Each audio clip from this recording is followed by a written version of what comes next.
Meine Damen und Herren, die Vergesslichkeit ist oft ein Selbstschutzprozess, um nicht verrückt zu werden. Ja. Begrüßen Sie in merkbarer Frische Dirk Stermann und Christoph Griesemann!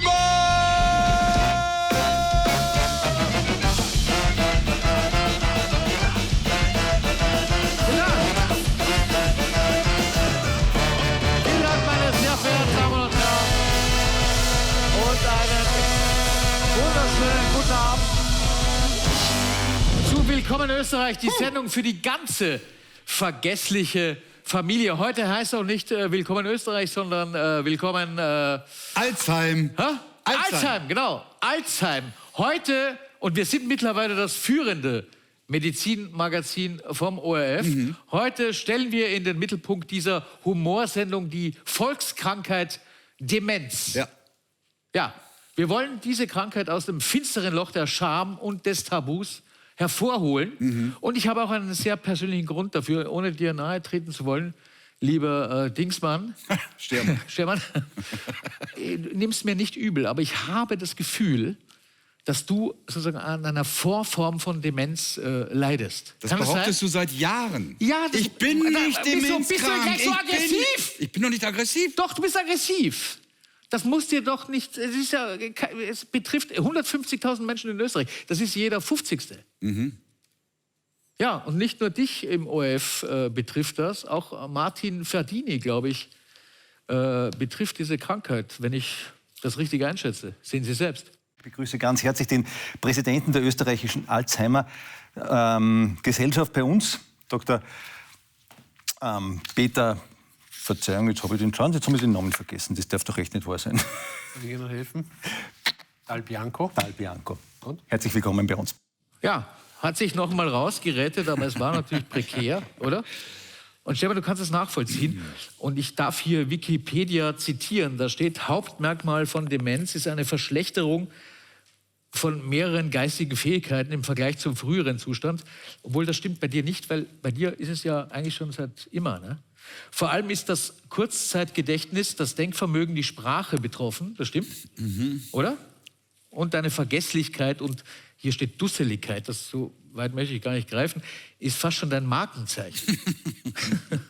Von deinen Sprachaussetzern möchte ich gar nicht erst reden. Das heißt, warte mal, ein bisschen Vergesslichkeit gebe ich gerne zu, mein Lieber, aber das kann in jedem höheren Alter ganz normal sein. Ja. Umgekehrt könnte ich auch von dir behaupten, dass du demenzkrank bist, denn wenn du bei Wikipedia weiterlesen würdest, das geht hier nämlich weiter, da steht dann bei möglichen Symptomen auch Gereiztheit, Aggression, Depression, Wahn und Enthemmung. Trifft alles auf mich zu. Eben. Aber, Frage, wer ist demenzkränker? Nein, aber aggressiv und wahnhaft bin ich ja nur wegen dir. Also würdest du nicht existieren, hätte ich diese Symptome ja nicht. Aha. Insofern bin ich von dieser Krankheit sicher nicht betroffen. Aber Sie merken schon, wir sind Laien. Ja. Wir haben in Wahrheit keine Ahnung, haben uns aber für diese Spezialsendung absolute Experten an die Seite geholt. Zu uns kommt, und die Frau ist wirklich eine Koryphäe. Sie weiß wirklich, worum es Sie dabei weiß wirklich geht. Bescheid und kann uns klar alles erklären. Es kommt zu uns die Leiterin der Demenzambulanz am Wiener AKH, Frau Dr. Professor Elisabeth Stöckmann. Und nicht nur sie kommt, außerdem haben wir eingeladen den großartigen Schriftsteller Arno Geiger, der 2011 ein Buch über die Demenzerkrankung seines Vaters geschrieben hat. Hier ist es, der alte König in seinem Exil. Ein tolles Buch, das ist eine wo er Legende. seinem Vater ein Denkmal gesetzt hat. Dann kommt aber neben der Expertin und dem Künstler und Literaten Arno Geiger auch noch ein Betroffener zu uns. Wie heißt er? Stefan Koroschetz, er ist eigentlich Musikjournalist. Er ist auch sehr jung, er ist 54 Jahre alt. 54? 54. Naja, das heißt, ist das sehr jung. In deinen Augen ist es sehr jung. Ne? Es ist sehr jung, in meinen Augen ist er ein Bub. Aber das dass zeigt, auch Buben schon von Demenz erfasst werden können, wird er uns erklären. Demenz hat einen völlig unterschiedlichen Verlauf, kann, glaube ich, tritt in Wahrheit vermehrt erst ab 65 auf, kann aber schon junge, wie du sagst, 50-Jährige betreffen. Man geht übrigens davon aus, dass die Krankheit sich bis zum Jahr 2050 in Österreich verdoppeln wird. Frau Stöckel, Barbara Stöckel, hat sich oft diesem Thema gewidmet und hat auch Demenztests im Fernsehen vorgestellt, die für uns unschuldige Ohren und Augen natürlich auf den ersten Blick relativ banal und grotesk wirken, aber ich glaube, es ist richtig, was sie sagt. Schauen Sie. Sport ist gut, ich mache viel Sport, ich achte auf meine Ernährung, ich faste sogar hin und wieder. Also meine Chancen stehen doch demnach ganz gut, dass ich keine Demenz bekomme.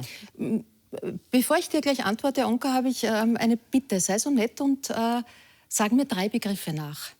Tennisschläger, Apfel, Kugelschreiber. Das ist leicht. Tennisschläger, Apfel, Kugelschreiber. Ja, wirkt eigentlich leicht. Tennisschläger, Apfel, Kugelschreiber. Würdest du diesen Test auch bestehen? Tennisschläger, Ja? Karotte, Tennisschläger. Nochmal? Nein, war jetzt absichtlich. Was Absicht? Ach so, Ja, ich dachte, sicher. ja, Natürlich Tennisschläger, Apfel, Kugelschreiber, kein aber Problem das ist für ganz mich. interessant. Das mache ich mit links Wahrheit, noch. glaube ich, Noch. erkennt man Demenz. Leider habe ich keine Kaffeetasse da. Weil ich glaube, das, was wir gerade gezeigt haben, bis jetzt ist alles natürlich falsch. Ne? Es geht nicht um Vergessen. Natürlich kann man Namen vergessen. Ja. Aber ich glaube, Demenzerkrankungen merkst du zum Beispiel, wenn man Kaffee trinkt und die Tasse hinstellt und über die Tasse die Untertasse. Wenn man nicht mehr setzt. weiß, in welcher Reihenfolge Und, was aufeinander kommt. Genau, und das ist natürlich ganz was anderes, Ja, richtig? wir wollen uns diesem Thema langsam nähern und Maschek helfen uns dabei. Herzlich willkommen, meine Damen und Herren, hierbei im Zentrum. Heute ein sehr spannendes Thema, politische Verantwortung. Steht man eher im Geschichtsbuch oder im Gerichtsbuch? Und zu diesem Thema eingeladen ist Altbundeskanzler Sebastian Kurz. Danke, dass Sie sich die Zeit genommen haben. Also meine Erinnerung ist jetzt eher so eine Wolke, aber ich kann mich nicht erinnern, dass ich zu diesem Thema hier eingeladen wurde. Ich dachte, wir reden eigentlich über meine Zeit als Kanzler, also die Kurzzeit, wo doch die Erinnerung, also das Gedächtnis daran doch eher schwindet an die Kurzzeit, nicht? Das könnte man sagen. Das schwindende Kurzzeitgedächtnis, sagen Sie da jetzt? Sozusagen, spannend, ja. ganz genau. Und außerdem, seit meinem Rücktritt hat sich meine Persönlichkeit natürlich auch weiterentwickelt. Also durchaus könnte man von einer Persönlichkeitsveränderung da auch sprechen. Und dann möchte ich noch zu einem weiteren Punkt kommen. Das ist spannend, das sind Alzheimer-Symptome, das habe ich die gar Sie nicht aufzählen? gewusst, dass das eine Symptomatik ist, dass es da sogar einen Titel dafür gibt. Aber wenn das so ist, also wenn Sie das sagen... Ja, ist es nicht so, Herr Kurz, dass Sie jetzt versuchen zu simulieren, dass Sie Alzheimer hätten? Das sollten Sie eventuell einmal vor Gericht landen, dass Sie dann sagen könnten, Sie hätten Alzheimer und sind deshalb strafunmündig. Also eine Unterstellung von Ihnen jetzt. Also ich habe wirklich überhaupt kein Problem, hier vor diesen Leuten auch öffentlich zu sagen und dazu zu stehen, ja, ich habe Alzheimer, das ist keine Schande und ich erinnere mich auch an keine Schandtaten von früher. Ja? Dank Alzheimer. Ja, Maschek! Vielen Dank. Meine Damen und Herren, wir einigen uns darauf, wir wollen kein Betroffenheitsfernsehen machen, sondern wir wollen uns diesem Thema leicht und unseriös nähern. Und das Netz ist voll mit Alzheimer-Witzen. Ja, ja. Wollen wir diese Niveaugrenze unterschreiten und die 2 schlechtesten Alzheimer-Witze hier jetzt präsentieren? Aber ausschließlich, indem wir sie als Zitat benutzen, um uns darüber lustig zu machen oder um dem dann später intensiver nachzugehen, okay? Ja, genau. Nicht in der Behauptung, es sei lustig. Um sie auszustellen als verheerend.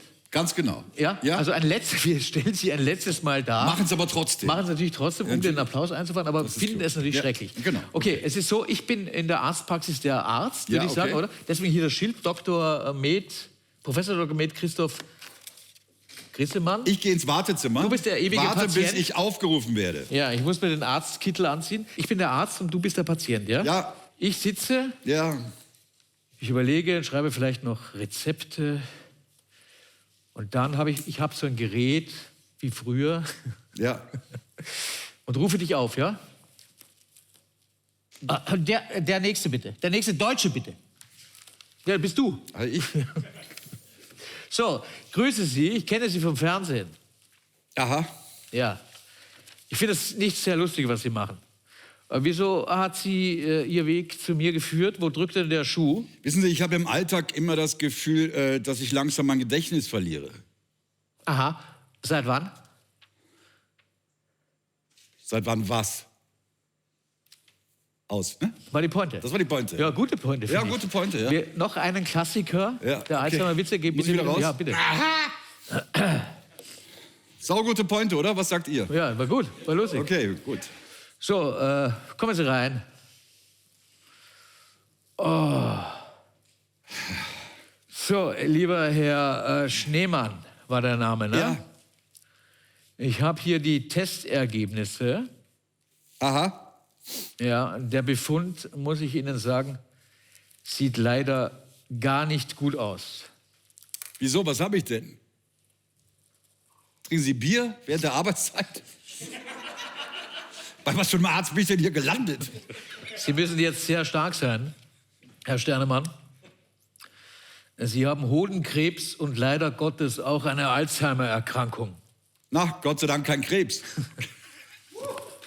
Danke, das war's schon. Das war sehr gut. Ich finde es sehr lustig. Das ist interessant, wir nehmen die Sendung ohne Publikum auf und die Reaktion ist aber die gleiche. Oder? Ja, beide Pointen, Sie haben es wahrscheinlich verstanden, zielen sozusagen auf die Vergesslichkeit der Patienten ab. Das ist ja auch die auffälligste Begleiterscheinung dieser Krankheit. Und auch das, was ich als allererstes bei dir entdeckt habe. Ja, es ist so, dass Christmann wirklich tatsächlich seit Jahren, seit geraumer Zeit mich damit quält. Nein, ich ärgere. Ja, immer wieder wird es gesagt, ich sei aber das ist ja keine Beleidigung. Um mir das Gegenteil zu beweisen. Ich hätte wirklich ganz andere Sachen, dich zu demütigen und fass mich nicht an, fass mich nicht an. Wieso? Wieso hast du Angst vor meiner Berührung?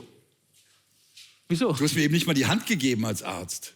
Ja, als Arzt darf ich das nicht. Wir. Du hast immer noch den Kittel an. Also, Sieh den wie scheiß aussieht, Kittel ja, aus, du stimmt, schaust albern genau. aus. Also, meine Damen und Herren, um Grissemann und vor allem mir zu beweisen, dass ich nicht demenzkrank bin, habe ich mich überwunden am Anfang, zu einer Selbsthilfegruppe von Demenzkranken zu gehen. Ja. Promenz heißt die Selbsthilfegruppe, heißt die Gruppe, wo man hingehen kann. Ja, Stehrmann war in der Selbsthilfegruppe der Betroffenen. Ja. Ich war parallel dazu in der Selbsthilfegruppe der Angehörigen der Betroffenen, die ja oft leiden. Nein, nicht auch, fast mehr leiden. Das oder? weiß ich nicht. Ja, ich vermute das. Du warst doch dort. Wie war's denn? Ja, werden wir gleich sehen. Wir haben einen Zusammenschnitt. Stermann war in der Selbsthilfegruppe der Betroffenen, ich in der Selbsthilfegruppe der Angehörigen der Betroffenen. Sehen Sie hier einen Zusammenschnitt. Wir haben ja heute einen neuen Teilnehmer. Hallo. Herzlich willkommen. Hallo. Magst du dich einfach mal vorstellen? Ich heiße Dirk. Ich moderiere eine Fernsehsendung. Willkommen in Österreich heißt die. Und die moderiere ich mit einem Kollegen zusammen. Und der Kollege hat das Gefühl, dass ich vergesslich bin, dass ich mir den Text nicht so gut merken kann wie er. Er ist aber auch ein großer Angeber. Bist du freiwillig hier? Ich bin mittelfreiwillig hier. Er hat mir den Termin ausgemacht. Aber immer schon, sagen wir mal, nicht der Schnellste. Aber jetzt merke ich, dass große Irritationen offensichtlich in seinem Gehirn da sind. Er kann sich keine Pointen mehr merken. Gut, das war vor 30 Jahren auch schon so. Mittlerweile ist es so, dass er auch den Anfang eines Witzes oft vergisst, womit dann gar nichts mehr übrig bleibt. Und da wollte ich euch fragen, ob das schon Zeichen einer beginnenden Demenz sind. Ja, also ich würde nicht sagen Wortfindungsstörungen. Ich habe da einen Film gesehen mit dem Schauspieler, weißt du, mit dem Blonden, da fällt mir der Name nicht ein. Das ist normal, ja, also ich glaube, das haben wir alle. Aber wenn man wirklich so Dinge vergisst oder mitten im Satz dann quasi abstirbt, das kann schon sein, das deutet schon darauf hin. Wie hat das bei euch angefangen? Weil dann könnte ich das vergleichen, wie das bei mir ist. Weil ich ja das Gefühl habe, ich kann eigentlich alles. Bei mir war es so, dass ich halt, also wie gesagt, mit den Namen habe ich es immer schon gehabt. Und plötzlich gehe ich in ein Zimmer und habe nicht mehr gewusst, was ich eigentlich wollte. Naja, oder ich habe Witze erzählt und habe die Pointe vergessen. Das kenne ich. Ist das ein Zeichen, ein klassisches? Das Leben eines vergesslichen, demenzkranken Menschen beruht, je mehr er in die Krankheit hineinfällt, fast ausschließlich auf Gefühlen. Und das ist bei uns in unserer... Bei uns Körperkontakt.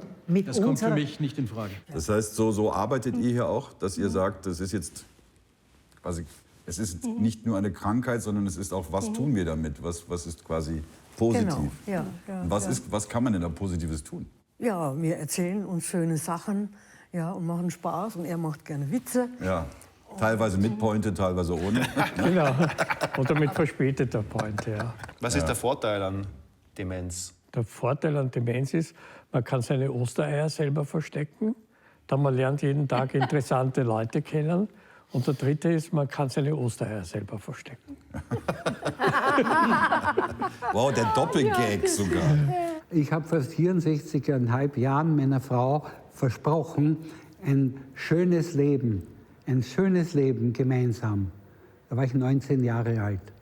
Und ich habe diese Verpflichtung immer noch im Herzen. Und das ist eine Falle, weil ich kann alles das, was sie Schönes früher erlebt hat, nicht herauszaubern. Das ist ja was anderes als die Herren, die ihre Frauen ja lieben und geheiratet haben. Das ist bei mir und Stermann ja nicht der Fall. Ich mag ihn ja eigentlich gar nicht so gern, bin aber beruflich auf ihn angewiesen. Das ist echt eine andere Situation. Ne? Er ist Deutscher, was soll ich Ihnen sagen? Ne? Scheiße. Wie geht's dir denn mit deinem Partner? Ja, das nervt natürlich, wenn der Partner sowas sagt. Nervt das, weil man selber das ja nicht das Gefühl hat, sondern also sagen wir mal so, es ist schwer zu akzeptieren, dass er das, ich glaube, er sagt das ja nur aus Boshaftigkeit, um mich zu ärgern. Was ich noch fragen wollte, das mache ich immer vor der Sendung, kurz bevor es losgeht, dass ich Stermann so ein Kreuzworträtselheft vor die Nase lege, damit er ausfüllt, oder Sudoku. Sind das Übungen, die die Gehirnleistung tatsächlich in einer akuten Erkrankung verbessern können? Bringt sowas was oder ist das in Wahrheit Das ist eine Form der Übung und jedes Training hilft.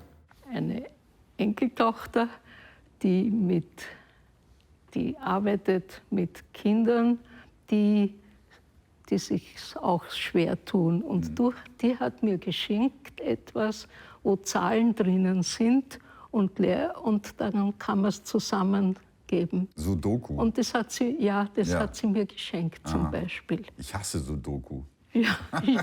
Ja, aber ich glaube schon, dass es irgendwie hilft. Habt ihr, nachdem ihr mit dieser Situation schon viel mehr Erfahrung habt, Tipps für mich und für Herrn Stermann, wie man meine spezielle und Stermanns spezielle Situation verbessern könnte? Ja, es ist insofern schwer, aber ich sage zu meiner Lebensgefährtin, wenn wir gehen, Kopf hoch und geh stolz, geh aufrecht.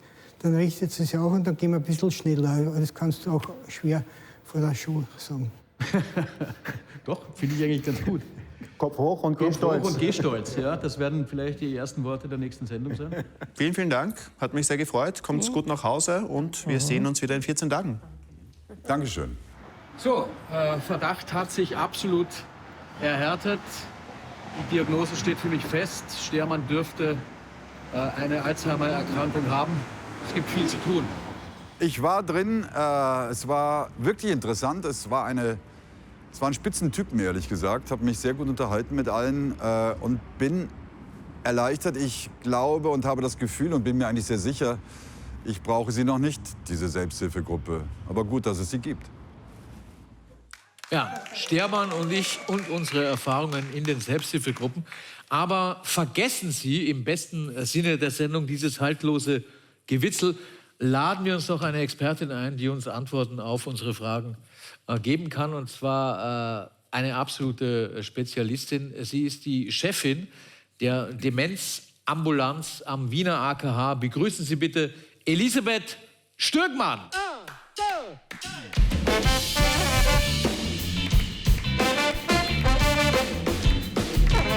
Servus nochmal. Servus. Schön, dass Sie da sind. Frau Dr. Stürgmann. Liebe Elisabeth Stürgmann, darf ich Elisabeth sagen? Sehr gerne. Liebe Elisabeth, darf ich dir was zu trinken anbieten? Ich nehme einen Schluck Wein, bitte. Ja, sehr, sehr gerne. Ist die erste Frage, ja, genau. lass Ja, mich bitte, mal gerne. die erste Frage. Wir dürfen das Publikum auch nicht überfordern und ich bin ja selbst ein wahnsinniger Laie. Ja, die erste ganz banale Frage, was ist der Unterschied zwischen Demenz und Alzheimer oder ist das das Gleiche? Nein, das ist nicht das Gleiche. Demenz ist letztlich der Überbegriff für verschiedene Formen von Demenzen. Und Alzheimer ist einfach die häufigste Form mit 60-70%. Und da Alzheimer so häufig ist, spricht man umgangssprachlich von Alzheimer und Demenz, verwendet man die Begriffe einfach gleich. Aber in Wahrheit... Was gäbe es dann noch? Ja, da gibt es seltenere Demenzen. Also die zweithäufigsten sind die sogenannten vaskulären Demenzen. Das sind Demenzen auf Basis von Durchblutungsstörungen. Es gibt Mischformen. Es gibt die sogenannten frontotemporalen Demenzen. Die sind schon ein bisschen seltener. Es gibt die Parkinson-Demenz, die eben im Zusammenhang mit Morbus Parkinson, Lewy-Body-Demenz. Also es gibt noch viele seltenere Varianten, aber da die Alzheimer-Erkrankung so häufig ist... Und weiß man, woran was eine Hauptursache sein könnte? Weil wir Ihnen gerade Alkohol eingeschenkt haben. Ist Alkohol ein Mitgrund möglicherweise? Also die Ursache nicht. Es ist eben so, was bei den meisten dieser Erkrankungen ist, dass fehlgefaltete Eiweiße, Proteine, also wir haben alle Eiweiße in unserem Körper, auch in unserem Gehirn, aber irgendwann beginnen sich die fehlzufalten und abzulagern im Gehirn. Ja. Und die wiederum führen zum Untergang von Nervenzellen und Nervenzellverbindungen. Aber warum verhalten sie sich fehl? Ja, genau. Und warum verhalten sich die fehl? Und das ist eine super Frage. Das wissen wir eigentlich nicht. Ja? Und das also Rätsel Alzheimer? Ja, ist schon, natürlich, ist immer noch wissenschaftlich unklar. Wir wissen sehr, sehr viel. Gerade in den letzten Jahren hat sich viel getan.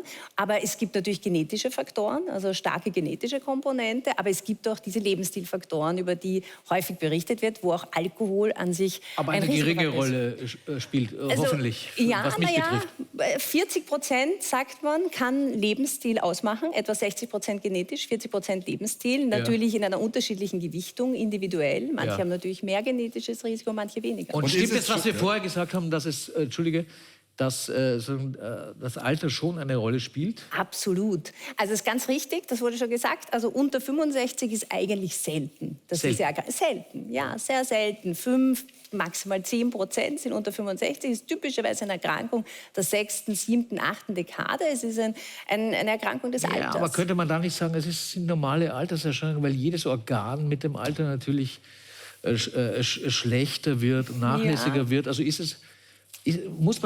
kann man es nicht einfach akzeptieren? Es ist halt so. Ja. Und man muss ja nicht bis 140 voll fit sein. Ja, stimmt. Aber einerseits gibt es eben doch Menschen, die schon in den 50er, in den 60ern krank werden. Ja. Und andererseits wissen wir, dass die Menschen, die normal altern, altern anders. Die Gehirne von Menschen, die normal altern, altern anders als die Gehirne, schauen einfach anders aus als Alzheimer-Gehirne. Ja. Also es ist eine Erkrankung, die tatsächlich und darum ist ja eure Debatte nicht so uninteressant, ihr könntet ja tatsächlich in einem Frühstadium eine Alzheimer-Erkrankung sein. Weil das kann sich am Anfang sehr mild zeigen oder sehr subtil zeigen. Aber ist das, was ich vorher gebracht habe, das Beispiel tatsächlich das, wenn man zum Beispiel ein Buch liest und das Buch auf den Kopf stellt, in Wahrheit ein Anzeichen? Also, dass man mit den Alltagsgegenständen nicht mehr umgehen kann? Ja, das kann sein. Man nennt das Apraxie, aber das ist nicht unbedingt ein Frühsymptom. Also ein klassisches Frühsymptom ist übrigens wirklich die Vergesslichkeit. Und der Test, den ihr gebracht habt mit den 3 Wörtern, der ist nicht so schlecht, der war nur falsch gebracht.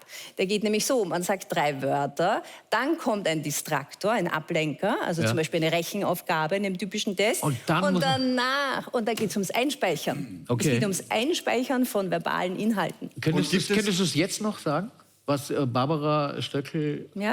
Tennisschläger, Apfel, Kugelschreiber. Ja, weil ihr es viel geübt habt. Nein, wir haben es gar nicht geübt. War es Tennisschläger, Apfel, Kugelschreiber in der Reihenfolge? In der Reihenfolge war es. Aber darf ich eine Frage stellen?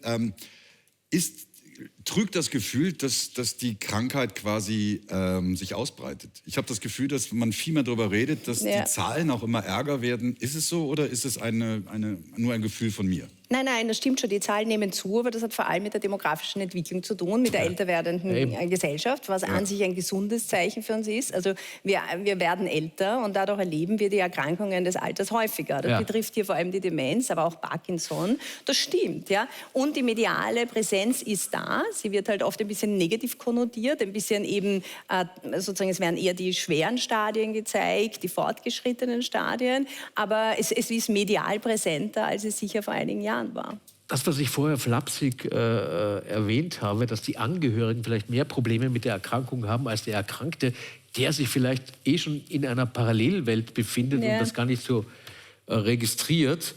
Ist das so oder ist es so, dass der Demenzerkrankte seine Entwicklung der Krankheit mitbekommt und deswegen auch depressiv, aggressiv wird? Gibt es glückliche Demenzerkrankte? Kann es das geben? Gibt es, ehrlich gesagt. Ich meine, letztlich ist es jetzt schwer zu sagen, diese Opferkonkurrenz, wer ist jetzt der Ärmere? Das ist ja immer im Leben ein bisschen hart zu sagen. Ja? Es gibt tatsächlich die Situation, dass der Betroffene die Erkrankung nicht so bemerkt, ein bisschen vielleicht sogar verleugnet, sagt, naja, das ist ist normal, das gehört vielleicht sogar zum Teil zu der Erkrankung dazu. Und dass eher der Partner, die Partnerin sagt, nein, du hast es schon wieder vergessen, ich habe das 100-mal gesagt, Druck und wird genervt ausgeübt, ist. ja. Und hier kommt es auch zu Spannungen und zu viel Aggression. Und darum ist eben eine frühe Diagnose dann manchmal auch hilfreich fürs familiäre System, weil man Klarheit schaffen kann, weil man sagen kann, das ist was oder das ist nichts und das kann dann auch systemisch Und sollte man das denn sinnvoll sein. abklären, erst wenn erste Symptome auftreten, wenn man das Gefühl hat oder von außen das Gefühl bekommt, da ist irgendwas vielleicht im Busch? Oder sollte man das sowieso machen? Sollte man ab 50 mal regelmäßigen Demenztest machen? Ja, ist eine breite Debatte. Wann geht man zum Arzt? Ich glaube, wenn man einmal den Autoschlüssel vergisst oder das Auto nicht findet, Sofort zum Arzt. oder so geht man natürlich nicht. ja. Aber wenn das immer wieder ist und es nervt einen und die ganze Umgebung bestätigt und es beunruhigt, also dann geht man. wenn der Leidensdruck tatsächlich plötzlich da ist, dass man Alltagssituationen nicht bewältigt, wäre es sinnvoll hinzugehen. Und wenn man dann zu dir kommt und dann untersuchst du, manifestierst einen... Und dann, was tust du dann? Was dann? Naja, einerseits ist die Diagnose eben durchaus aufwendig. Ja? Also es ist ein langes Gespräch. Ja? Man versucht, sich ein Bild zu machen von der Situation. Dann macht man neurologische Untersuchungen, ein bisschen Labor, bla, MRT, so ein genaues Kopfröntgen. Und das ist ein Screening-Test. Also ein Teil sind diese 3 Wörter. Und dann auch eine neuropsychologische Testung. Und die ist relevant, weil wir wollen ja vergleichen die sozusagen Funktionen mit einer Normalpopulation. Und darum ist es ja wahr, wir werden alle schlechter. Ab dem 50er werden wir alle schlechter. Eben. Die Sprache, die Aufmerksamkeit, das Gedächtnis. Und das muss man eben in Relation setzen zu Menschen gleichen Alters, gleicher Bildung, gleichen Geschlechts. Und das machen Neuropsychologen, also die eine gute Normalpopulation haben. Und dann schaut man, ist das jetzt eigentlich überhaupt schlechter oder bin ich da im normalen Range? Ja. Und das ist schon wichtig, weil es gibt ja auch viele, die eine Depression haben, eine Angststörung haben, die unbegründete Sorge haben, die kann man auch entlasten. Zum Beispiel Stichwort Arzt und Sinnhaftigkeit. Ja. Es gehen ja auch Leute glücklich wieder raus. Aber wenn du mit uns sprichst, jetzt so nach 10 Minuten, sagen wir mal, die wir jetzt gesprochen haben, würdest du jetzt das Gefühl haben schon... Naja, aber Sie kennt ja die Vorgeschichte nicht. Ja, welche Vorgeschichte? Naja, die 17 Jahre des Vergessens. Welches Vergessen? Aber das wäre ein langer Verlauf. Das ist ja auch unwahrscheinlich. Das heißt, seit 17 Jahren Demenz ist unwahrscheinlich, weil dann würde er nicht mehr hier sitzen. Also das könnte ja fast nicht sein. ORF ist eine geschützte Werkstatt. Als komisches Theoretisch kann ich da schon das seltsame Paar ist es ja so, dass es natürlich... Du kompensierst ihn so viel, dass du das sozusagen niedrigst. Ja, genau, er kompensiert wahnsinnig viel, Gott sei Dank. Was könnte man denn an Training leisten, um, bevor man noch Symptome bemerkt, denen vielleicht aus dem Weg gehen zu können? Ja, also prinzipiell ist tatsächlich dieser gesunde Lebensstil halt viel. Also die Genetik kann man ja nicht... Was ist denn gesunder Lebensstil? Letztlich ist es die gute Behandlung von Risikofaktoren wie Bluthochdruck, diabetische Stoffwechsellage, Übergewicht, all diese Dinge, die wir immer schon wussten für den Schlaganfall, für den Herzinfarkt. Das mal gut behandeln, dann ist tatsächlich Sport wahrscheinlich sehr gesund. Und zwar relativ ausgiebig, 150 Minuten die Woche, das ist gar nicht zu wenig. 150 durch 7 ist... Genau. Also da muss man schon, also wenn man berufstätig ist, muss man richtig dran denken. Ja? Das ist 20, ein bisschen über 20. 20 Minuten eigentlich reicht. Am Tag ist ja nicht... Machst du das Herzklopfen. Machst du das? Ich kiefel auch damit. Also ich muss es hier einteilen und Alkohol wenig eigentlich nicht. Ich glaube, Alkohol ist eigentlich wirklich nicht gesund, aber ich trinke natürlich auch immer wieder. Rauchen ist schlecht. Ja. Wie ist es zu erklären, dass Gérard Depardieu bei 14 Liter Wein pro Tag immer noch lebt? Ja, protektive Genetik. Ehrlich gesagt frage ich mich sowas auch immer wieder. Ja. Das Genetische spielt also offensichtlich eine wahnsinnige Rolle. Ja, circa 60%. Ich würde fast sagen 80%. Also, wie kommst du auf die ich möchte nicht widersprechen, aber...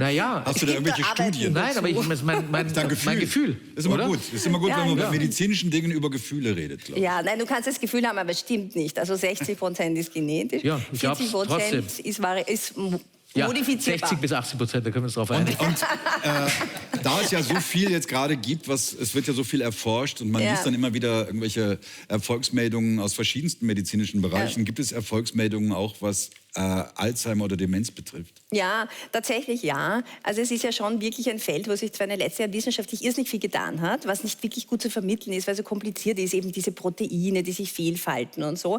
Aber es war im therapeutischen Sektor wirklich von sehr viel Frustrationen geprägt. Seit 20 Jahren haben wir nur bestehende Antidementiva, die eben nur symptomatisch wirken, also nur lindern können. Ja. Aber Moment, das muss übersetzt werden auch für mich. Genau, was heißt das? Es gibt Medikamente seit 20 Jahren am Markt, die können aber nicht ursächlich die Erkrankung behandeln. Die können nicht dieses Eiweiß abräumen. Ja, aber was können sie beeinflussen? Sie können, also sie geben sozusagen einen Botenstoff, der im Gehirn zu wenig ist, zurück.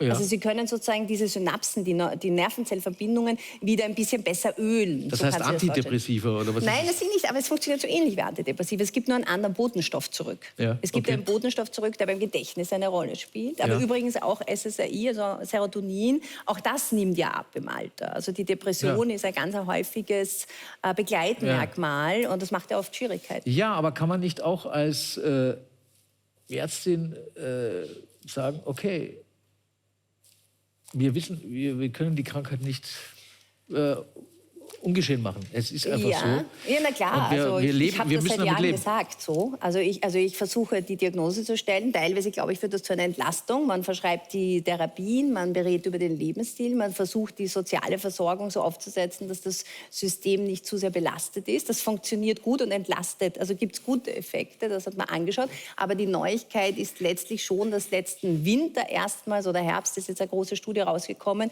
die potenziell schon einen sogenannten kausalen Ansatz, also ursächlichen Ansatz, einen Amyloid-Antikörper, also der wirklich dieses Eiweiß, das sich im Gehirn abgelagert ist, abräumen soll. Und der ist sozusagen auch, war auch wirksam im Sinn von die Menschen, die dieses Medikament bekommen haben. Das haben Menschen schon am Menschen Ja, ausprobiert. also es sind Nicht diese erst großen Mäuse. Phase, 3 Studien, das weiß man jetzt vielleicht seit Corona, alles, was ja auf den Markt in die Zulassung kommt, geht ja durch sehr große Studien. Und da haben 1800 Menschen teilgenommen, USA, Europa.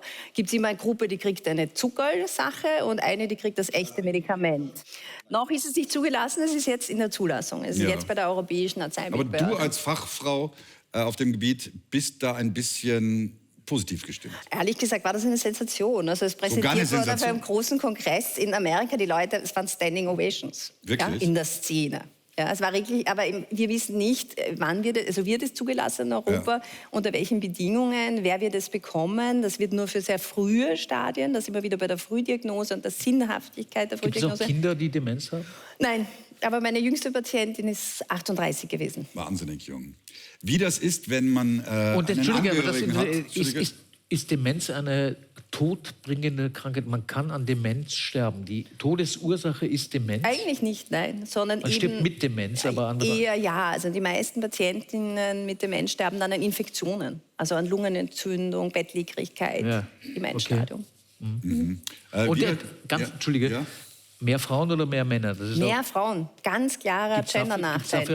einen Grund? Ja, gibt es. Einerseits genetisch, also dieser Hauptrisikofaktor dürfte bei Frauen einen negativeren Effekt ausüben und hormonell. Also wahrscheinlich hat Östrogen einen gut schützenden Effekt. Und wenn Östrogen weniger wird in der Menopause, dürfte das nicht gut sein. Bei Männern wird ja auch Testosteron weniger, aber das kann so einen Metaboliten, wurscht, da ist dieser Abfall langsamer Ja. und das scheint Männer zu schützen. Ja.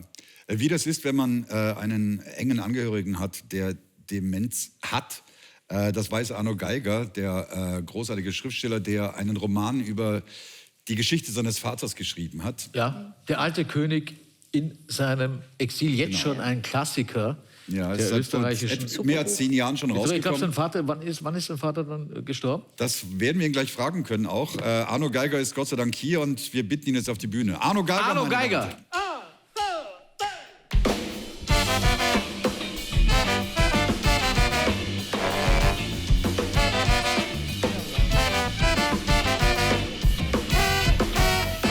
Arno Geiger! Lieber Arno, ich habe nichts. Dein Vater ist wie lange nach dem Erscheinen des Buches gestorben dann? Drei Jahre. Mhm. Wie alt war er? 88. Also in Wahrheit ein Alter, wo man sagen kann, In ein Alter, in dem man stirbt. es ist natürlich immer Tod immer eine Katastrophe.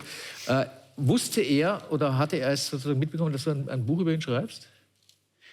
Ja, momenthaft. Also er hatte schon eine lange Geschichte mit der wahrscheinlich Alzheimer-Demenz hinter sich, wohl 15 Jahre. Also war es dann schon fortgeschritten. Ich habe es ihm erzählt dann immer und hab ihm das gezeigt in der Zeitung. Es gab große Fotos von uns. Und dann hat er gesagt, ja, das mache ich öfter. Aber ich habe es ihm immer erzählt und ich auch schon vor dem Erscheinen habe ich ihm das gesagt, ich schreibe ein Buch über dich.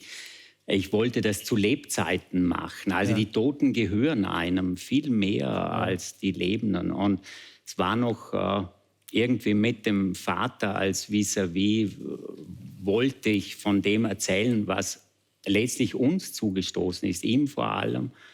Aber es ist schon auch eine Krankheit der Angehörigen auch. Wie frustrierend ist es, im Gespräch zu sein mit deinem Vater, dann zu wissen auch, wie Gespräche früher abgelaufen sind und wie frustrierend es dann, wie ist das dann, wenn du das Gefühl hast, du kommst gar nicht durch manchmal? Also gar nicht das nicht durchkommen, weil man kommt ja auf neue Art. Also der Kontakt findet ja weiterhin statt. Aber zu wissen, was für ein kluger, lebensfroher, geselliger Mensch das war und dass da einfach durch Zufall, durch genetische Vorbestimmtheit oder warum auch immer, das weggenommen wird. Also da kommt einfach das Leben und nimmt Fähigkeiten weg. Und das war am Anfang das Härteste eigentlich, sich damit abzufinden, dass es jetzt einfach so ist, dass wir auf der Rutschbahn sind, dass Dinge verloren gehen und jetzt umdenken zu müssen, dass das Verlorene ist verloren und wir müssen uns mit dem Vorhandenen Das hast du natürlich und die Angehörigen deines Vaters natürlich ganz klar mitbekommen. Wie genau, dass dein Vater, wusste er, dass er sich sozusagen auf einem Weg befindet, der immer kleiner wird, der von Eindrücken nicht mehr so beladen. Also hat er selbst darum gerungen, in dieser Welt zu bleiben und wurde er dadurch auch aggressiv und hat das entsetzlich gefunden oder hat er sich damit abgefunden? Wusste er um seine Krankheit? Kann der Demenzkranke das formulieren? Um seine Krankheit und das war bis zu einem gewissen Grad auch bizarr, also wie vergesslich er war, dass er gar nichts mehr wusste, die Namen seiner Kinder, aber er wusste, dass er krank ist. Aber gerungen hat er eigentlich nie. Also er hat nicht zu denen gehört, die sich Knoten in die Taschentücher machen und dann nicht mehr wissen, warum ein Knopf im Taschentuch drinnen ist. Er hat es irgendwie zunächst so still auf sich genommen, nicht darüber geredet, was schlecht war. Also es hat ihn deprimiert. Er hat sich zurückgezogen und wir wollten es nicht wahrhaben, weil die Eltern, der Vater, der ist stark, das ist ein großes Vorbild, der ist klug.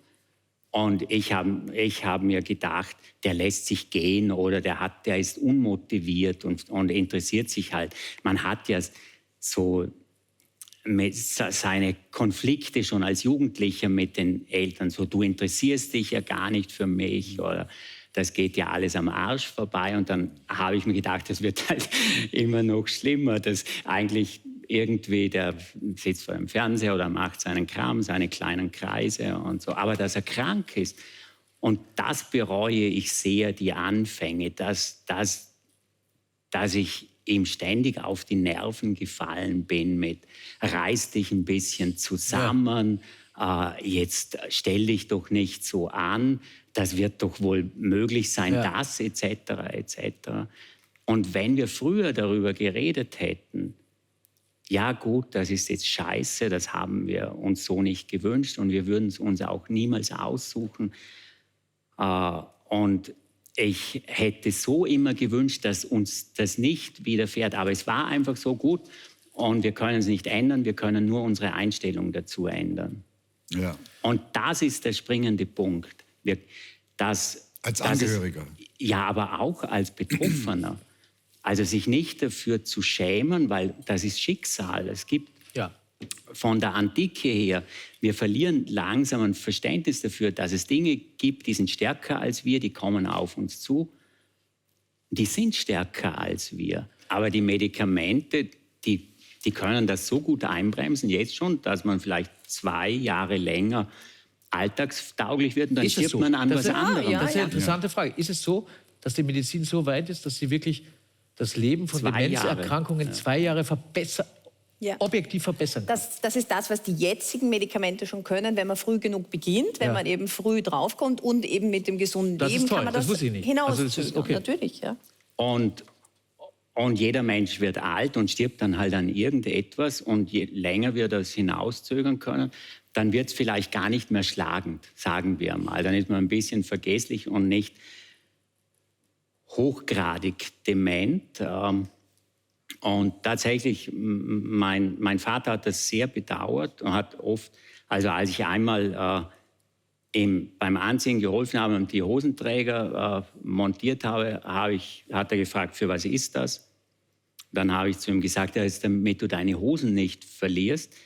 Und dann hat er gesagt, mir wäre lieber, ich würde meinen Verstand nicht verlieren. Und was für ein klarer Satz, oder? Ja. Ja, das war, als dann mit diesen ganzen so 2008 oder 2009, als da diese Crash, Lehman Brothers und Nachrichten geschaut und dann sagt er so irgendwas wie hieß der Ackermann oder was, mit denen ist nichts mehr los, da ist sogar mit mir noch mehr los. Da kann man mit mir noch mehr anfangen.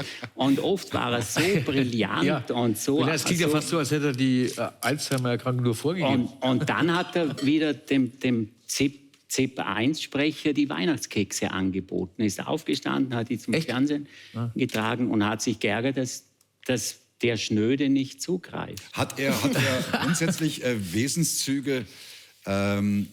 waren plötzlich verstärkt, die vorher nicht da waren und andere sind verschwunden? Also die Krankheit hat nicht nur genommen, sie hat auch gegeben und das war das Körperliche. Wir sind so, also er ist ein Bauernsohn, so katholisches Milieu, so Körperlichkeit, das hat bei uns keine große Rolle gespielt. Aber so die Kommunikation ist dann weniger geworden und das Körperliche mehr. Und auch meine Geschwister sagen, so beschissen das war mit dieser Krankheit, aber dass es bei uns dann so Umarmungen gegeben hat und das hat er gebraucht und das hat er gemocht. Und das hat sicher in ihm immer schon gewohnt. Ja. Nur hat die Konvention es nicht zugelassen. Ja. Und die Krankheit hat auch etwas Befreiendes da und dort vielleicht, dass man aus diesen Leistungszusammenhängen herausgerissen ist, dass man irgendwie so einen Tag hineinlebt. Aber war immer jemand bei ihm? War das dann so, dass hätte er alleine den Haushalt schmeißen können? Nein, irgendwann, das ist ein langer Prozess.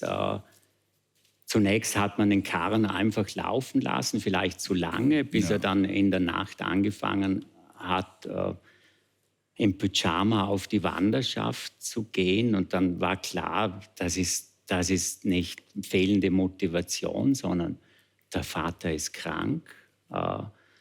Und dann sind wir alle zum Glück, also 4 Kinder, wir hatten dadurch Spielräume. Wenn man zu viert ist und die Eltern waren getrennt, aber die Mutter ist auch zurückgekommen als unterstützend. Das macht vieles leichter. Man braucht viele Schultern. Also ein Alzheimer-Kranker, wenn er verwirrt ist, unruhig, kann ein paar Leute beschäftigen. Aber es finde ich für mich wieder wie ein Idealfall eines familiären Auffangens dieser Krankheit. Also ich glaube, dass wahrscheinlich viele Leute nicht so ein Glück hatten wie dein Vater, euch in der Nähe zu haben und auch Menschen in der Nähe zu haben, vor allem, die es anerkennen, was es ist und sich dann verändern auch im Denken über das Ganze, was da gerade passiert.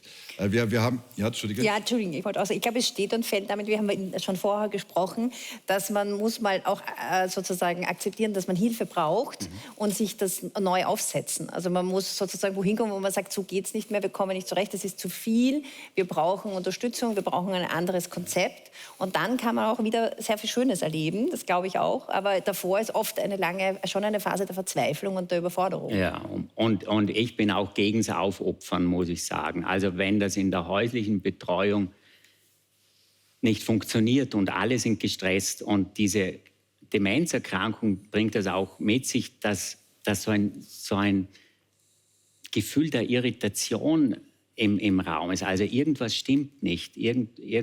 Und wenn dann noch das Gegenüber gestresst ist, dann bestätigt das diese Irritation. Ja. Irgendwie, ich fühle mich nicht wohl, aber mir ist es wichtig, dass ich das sage, wenn es nicht funktioniert in der Betreuung und dann dreht sich die Abwärtsspirale eben, weil ein Alzheimer-Kranker, wenn er merkt, man hat keine Geduld mit ihm oder alles ist falsch, was die Krankheit, eigentlich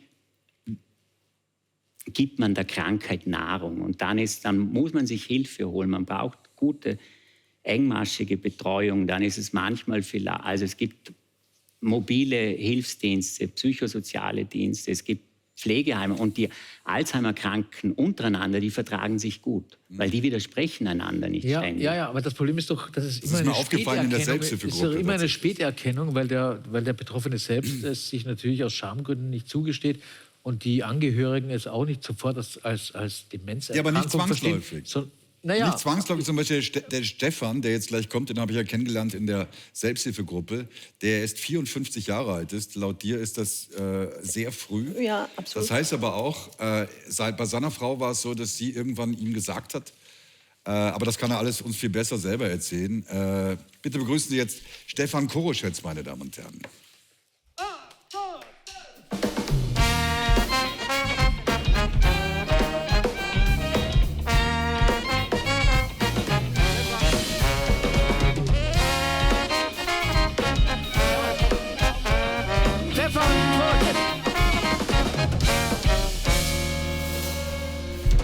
Darf ich dir was zu trinken anbieten? Trinkst du Alkohol? Wasser bitte. Du trinkst keinen Alkohol? Naja, heute nicht. Heute nicht, aber eigentlich schon, oder was? Das heißt, naja, eigentlich schon. Hin und wieder? Oder bist du ein total rauschorientierter Mensch? Ja, das war ich früher vielleicht einmal eine Zeit lang. Ist mir sehr sympathisch. Vielleicht auch berufsbedingt, weil du bist ja Musikjournalist. Das heißt, du hast viel gewesen, mehr oder weniger. Bist du jetzt nicht mehr.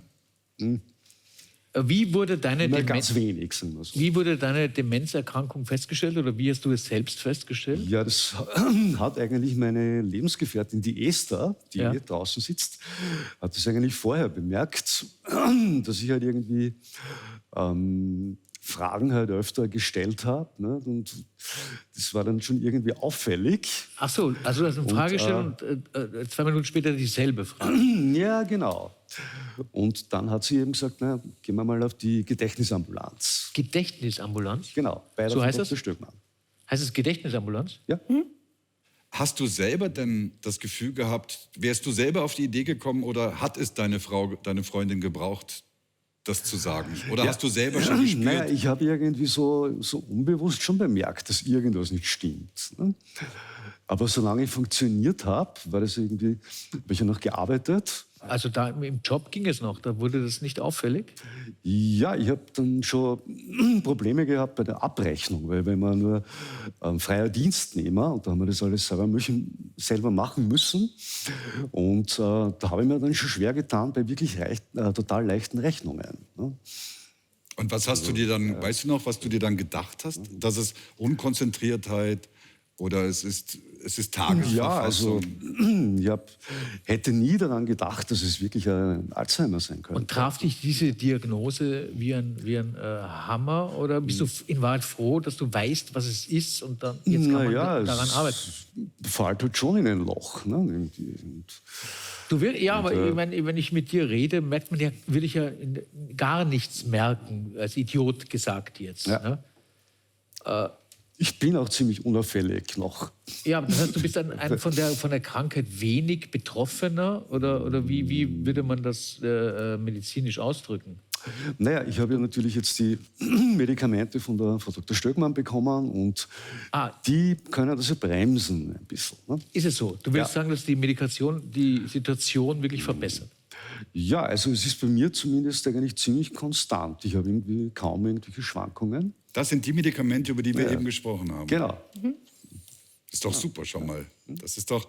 Und eventuell, wenn es jetzt diese Supermedikamente gibt, die eventuell sogar wieder dieses Eiweiß da zerstören können, wie so ein Staubsauger im Hirn, ist das was, worüber du nachdenkst? Oder denkst du dir, okay, das ist jetzt mal unabhängig von meiner Situation, die sollen forschen, was sie können, aber ich muss jetzt mit meinem Leben mal klarkommen. So. Also ich verfolge das natürlich schon ein bisschen, ne, irgendwie, die Entwicklungen. Ich habe es jetzt angenommen, also es ist mein Leben. Und, aber Entschuldigung, berichtige mich, aber ich habe nicht das Gefühl, dass du einen großen Leidensdruck hast. Habe ich auch nicht, weil ich irgendwie erstens eine gute Partnerschaft habe und sozial eigentlich überhaupt ganz gut eingebettet bin und eben Unterstützung bekomme. Selbsthilfegruppe. Ne? Ja. Was bedeutet die für dich eigentlich, die Selbsthilfegruppe? Ja, für mich ein Fixpunkt. Und hilft es dir, was ist das Hilfreiche für dich an der Selbsthilfegruppe? Ich habe das ja bemerkt und ihr habt alle gesagt, wie gern ihr dort seid, wie wichtig das für euch ist. Aber was ist eigentlich das entscheidend Wichtige? Ich kann mich ja noch erinnern, also wie ich früher über Selbsthilfegruppen gedacht habe ich mir gedacht, das ist ja irgendwie schon irgendwie eine lasche Partie irgendwie und das ist peinlich eigentlich fast. Inzwischen bin ich froh, dass es die gibt. Und habe da irgendwie auch schon gute Bekannte, wo wir gemeinsam was unternehmen. Es gibt ja einen, mit dem ich schon sozusagen befreundet bin, der ist ja noch ein paar Jahre jünger als ich. Ne? Der die Krankheit auch hat? Ja. Freut man sich dann darüber? Dass, naja, Schadenfreude. Aber welche Rolle, auch an Arno gefragt und auch an dich, spielt Humor eigentlich bei dieser Krankheit? Ist es okay, diese Krankheit auch zu ironisieren? Die größten Witze gehen ja über Tod und Krankheit. Macht es dem Alzheimer-Patienten auch eventuell Freude, dass diese Krankheit ironisiert wird und dadurch vielleicht leichter gemacht wird?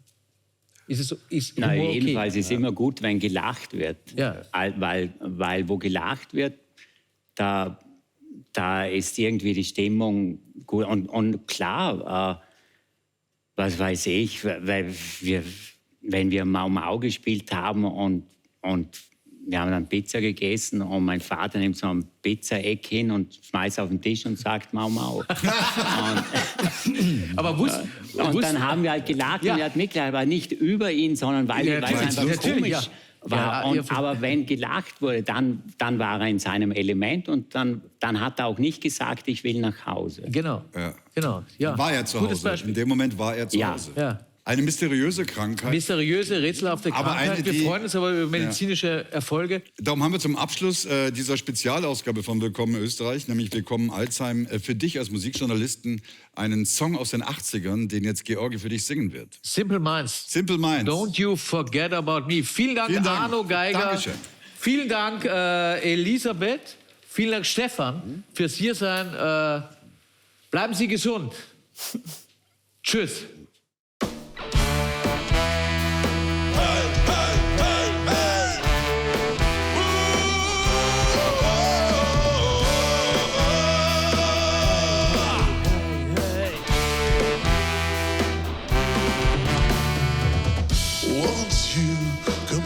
About me, I'll be alone, dancing you know it, baby. Tell me your troubles and doubts, giving me everything inside and out. Love strange, surreal in the dark. Think of the type of things that we'll be walking on. Slow change may pull us apart when the light gets into your heart, baby. Don't you forget about me. Don't you